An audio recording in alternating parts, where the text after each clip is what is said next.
কাঞ্চি মাইরে তাকাও কে? এদিকে আইসো, কথা আছে। কাঞ্চি মারার অভ্যেস আমার নেই। মাথার চুল তো পাইকে সব সাদা হয়ে গেল। দুনিয়ার বাহাদুরি আর কতদিন? এসব পুরান কাম সারান দেও, আখিরাতে হিসাব দেওয়া লাগবি। মাথার চুল যেন আমার একলা পাকিছে, খুব যে আমার আখেরাতের ভয় দেখাবার লাগিছে। নিজে কি করো? আমি তো তোমার মতো জাল দলিল করে মানুষের জমি লিখে নেয়নি।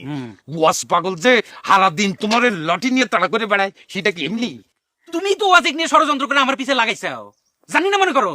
আর তোমার সাথে আখিরাত নিয়ে কি কথা কব? চোরের সাথে ধর্ম নিয়ে আলোচনা, তাও আবার গরু চোর। আবার পারি করো সর, কিন্তু তোমার মতো মানুষের জমি টিপ দিয়ে লিখে নেন। আরে এই যে এত মানুষের জমি জাল করে মানুষের মাথায় বাড়ি দিয়ে দখল নিছাও, মরার পরে তো 3.5 হাতের বেশি জমি দখল নিবার ক্ষমতা হবে না। তাহলে কিসের তো বাহাদুরি? তোমার মতো মানুষের সাথে কথা কয় উচিত। যার বেটার বউ তালাক দিয়ে চলে যায় গরু চোর কয়ে, সে আসে আমার জ্ঞান দিবা।